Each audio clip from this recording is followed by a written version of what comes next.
दो तीन ऐप हैं, बीच में मैंने कहीं पढ़ा था या सुना था कि ये जो हम रिमोट कंट्रोल एक्सेस देते हैं, दो तीन ऐप हैं, जैसे टीम व्यूवर हो गया या अपना एनीडेस्क हो गया, ये भी ये फ्री सर्विसेज हैं। इनका भी कुछ इसमें कुछ रूल रहता है क्या? तो ऐसी 3 एप्लीकेशंस बहुत कॉमनली यूज होती हैं, team viewer, quick support, AnyDesk. हाँ, ये तीनों क्रिमिनल बहुत यूज करते हैं। हाँ, क्योंकि पेरेंट्स को, सीनियर सिटीजन्स को कई बार नहीं पता होता कि ये ऐप किस लिए है। ये आपके फोन की स्क्रीन शेयर कर देते हैं। ओके। और उसके बाद आपका फोन पर जो ओटीपी आएगा वो देख लेंगे। अब आपको उससे पहले एक इल्यूजन देते हैं कि हम तो किसी सपोर्ट के लिए आपको कॉल कर रहे हैं, क्योंकि आपका केवाईसी कराना है, या आपका कोई इनकम टैक्स का कुछ सपोर्ट है, या आपका आरटीओ का सपोर्ट है, आपने जरूर कोई ऐसी एक्टिविटी की होगी जिससे लिंक कॉल आ जाएगा। और चूंकि डाटा उनके पास पहुंच रहा है पहले से ही, उनको आपने कहीं ना कहीं ड्राइविंग लाइसेंस अप्लाई कर रखा है, क्योंकि आपने मेरे को अपनी बातों में कहा कि वो क्रिमिनल माइंड से सोचिए, उनके पास पहले से ही आपका डाटा है, पासवर्ड है, सब कुछ है। तो अब उनको खाली वो एप्लीकेशन इंस्टॉल करा के आपके फोन में आना है बस, और आके आपका वो ले जाना है। ये मेरे बुजुर्ग सुन लीजिए कि कोई भी व्यक्ति अगर आपको कोई एप्लीकेशन इंस्टॉल कराने की बात करता है या आपके फोन को शेयर कराने की बात करता है, तो आप बिल्कुल ना करें, और इस तरीके की एप्लीकेशंस को बिल्कुल भी इंस्टॉल ना करें। वो आपके बैंक अकाउंट या आपकी गाड़ी कमाई को खाली करके चला जाएगा। अब इसको थोड़ा समझने के लिए ना मुझे एक स्टोरी सुनानी पड़ेगी। I'll just take 2 minutes जी। क्योंकि लोग ना नहीं सोच पाते कि स्क्रीन शेयर होती क्यों है, और मैं नहीं करूंगा, मैं तो रुक जाऊंगा। वो इतना क्रिएटिव होते हैं ना। तो एक गुड़गांव का बंदा था जिसने मुझे कॉल किया, उसने कहा सर मैं आपका रेडियो शो सुनता हूँ, आपके सारे पॉडकास्ट भी सुने हैं, और मैं खुद एक IT इंजीनियर हूँ, फिर भी मेरे से गलती हो गई। मैंने कहा ऐसे कैसे हो गई? कह रहे सर मैं मुंबई में था, काफी पुरानी बात है।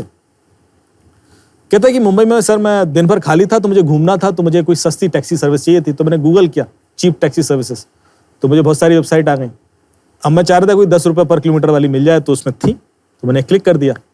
उसमें प्रोविजन था कि आप अपना 100 रुपये ट्रांसफर कीजिए, तो वो ड्राइवर का डिटेल शेयर कर देंगे। उसके बाद दिन भर गाड़ी चलाइए, शाम को जितने किलोमीटर चलेगी 10 रुपये मल्टीप्लाई करके पेमेंट कर दीजिए।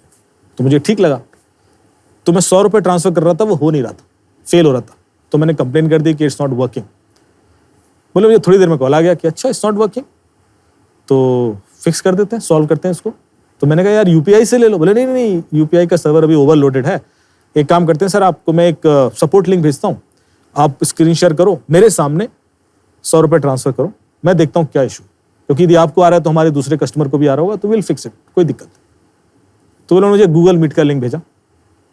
गूगल मीट का लिंक क्लिक किया, मैंने स्क्रीन शेयर कर दिया, ब्राउजर ओपन किया, वेबसाइट खोली, क्रेडिट कार्ड की डिटेल डाले, और 100 रुपये ट्रांसफर करने के लिए स्टार्ट किया।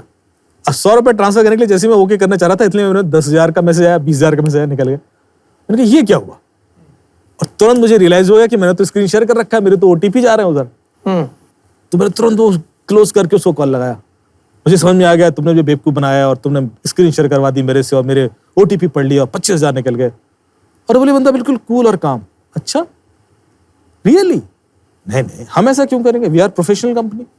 आप एक काम कीजिए, 1 रुपये फिर से ट्रांसफर कीजिए।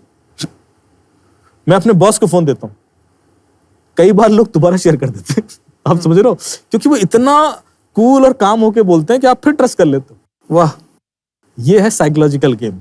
क्रिमिनल कभी आपकी डिवाइसेस हैक नहीं करता आप तक पहुंचने के लिए, आपका दिमाग हैक करता है। इतनी सी बात यदि हम समझ जाएं तो 90% साइबर क्राइम तो हमारे संग नहीं हो। और मेरा मानना है कि हम चलते फिरते सर्वेलेंस डिवाइस बन चुके हैं। हमारे हाथ में जो फोन है वो एक तरीके से हम कहाँ हैं, क्या कर रहे हैं, क्या खाते हैं, क्या पीते हैं, कहाँ पेमेंट करते हैं, सब कुछ करते हैं, वो सारी जानकारी सरकार के पास तो होती है, लेकिन जो महापुरुष बैठे हैं पीछे, डार्क वेब जिसको बोलते हैं, उनके पास भी होती है, और जो सारे क्रिमिनल एक्टिविटी कर रहे हैं।